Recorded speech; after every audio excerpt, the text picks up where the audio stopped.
All right, you know about my love of puff pastry. So today I combined puff pastry with another one of my loves, which is apples. And I created these inverted pastries. I'm sure you've seen these on the internet. I saw them there too. And I just thought they were absolutely beautiful and delicious. Were they worthwhile? Well, hang on, because I'm going to make them for you right now.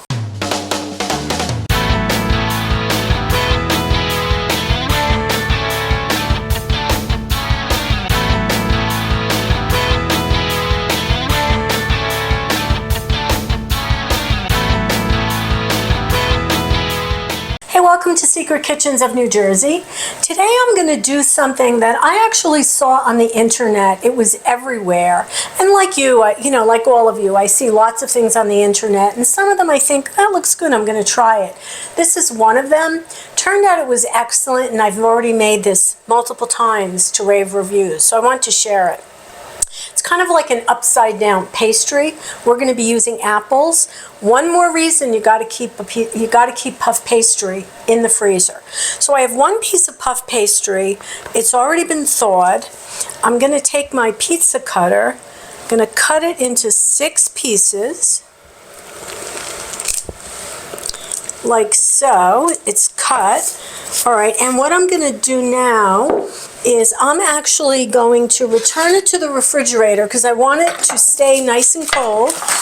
And we've got a lot of lights here and things are thawing quickly. So let me get this in the fridge and I'll be right back and we'll show you the rest of it, okay? Give me a second. All right, next step. My oven is preheated to 400 degrees. This is going to come together in an absolute snap.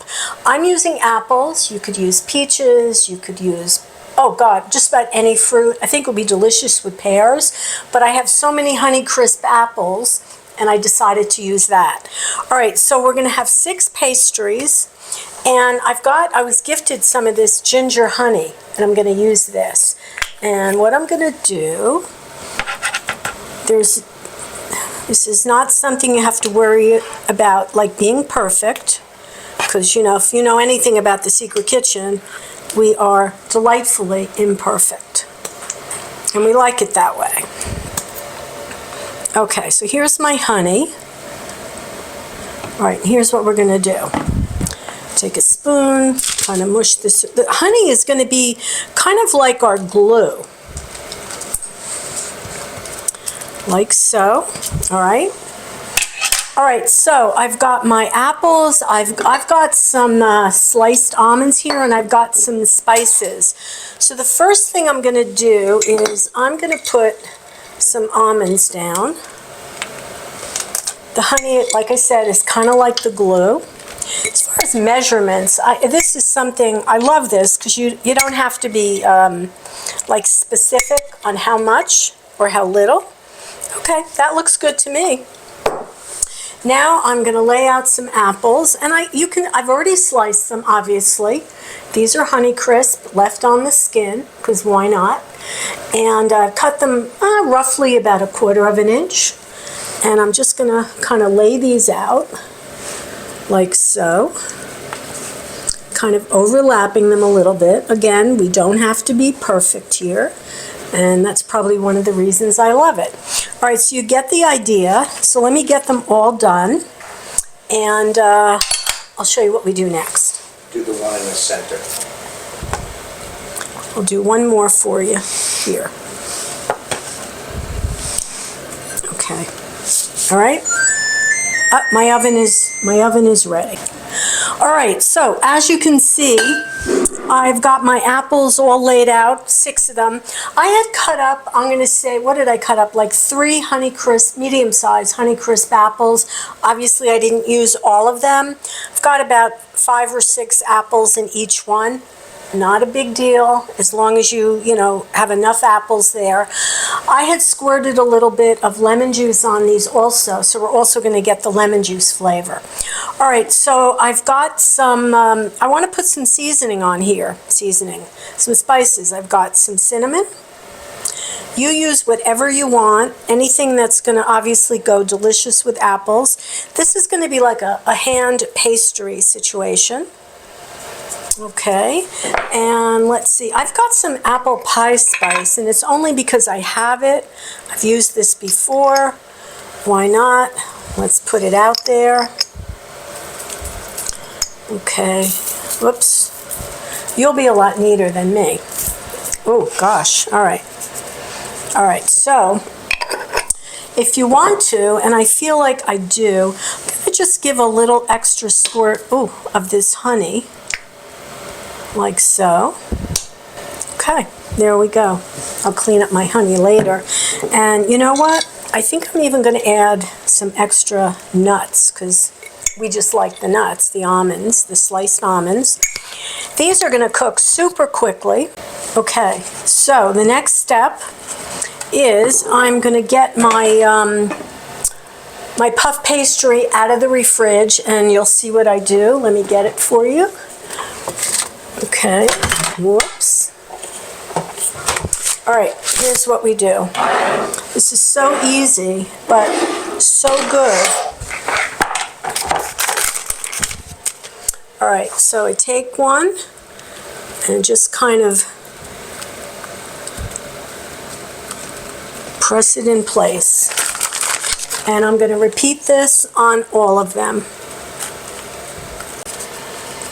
Okay. There they are. Next, I'm going to put an egg wash, which is simply a beaten egg, on each of these. Okay, there we go. Of course, if you're doing this at home and you're not on camera, you'll be a lot neater than me. But you get the idea. All right, so now the last step, make sure there's plenty of egg wash. Okay. The egg wash makes it look beautiful, and also I am going to use some of my coarse sugar on top. This is really an optional step, and I just like the way it looks. Give each one a little bit of extra sugar. Remember, this is really going to be the bottom of the pastry. These are like an inverted, upside down situation. All right, these look great. That took no time. These are going in the oven for anywhere from 15 to 18 minutes, depends on your oven. I'll check them at the 15-minute mark and see how I'm doing. The puff pastry should get nice and puffed up and beautifully golden, and I can't wait for you to see what it looks like when it's done. Okay, at last, my upside down apple pastries are done, and I've got a photo. I put up a photo so you can see what they look like before I took them when they were in their upside down state. And I just used a spatula to take them out gently and turn them over. So this is the top, and I'm going to put some powdered sugar on them, a little snow. That's an option. You don't have to do that. These are still kind of warm. So the thing is, they were in the oven about 18 minutes, and that's going to vary depending on your oven. The apples are, everything is like all nice and melted right into the puff pastry. So what are we waiting for? Let's have one. This is definitely something you can, something that you can eat with your hands. I'm just going to cut this one in half. Okay. It's beautiful. Nice crispy on the outside. This is not too sweet.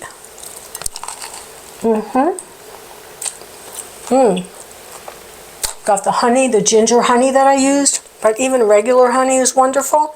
The apples are nicely cooked, but they still have a little bit of a bite. This is so fast and easy. You have to start keeping puff pastry in your freezer if you don't already. It's just so wonderful. You're going to love these. Hey, sometimes you see something on the internet that actually works and makes sense. This is one of those things. I used apples, used peaches, used plums, used pears, whatever you like. They're wonderful. Hey, that's all for today on Secret Kitchens. Please like and subscribe. You keep me inspired, and I appreciate that. So we'll see you next time on Secret Kitchens of New Jersey. Bye, everyone.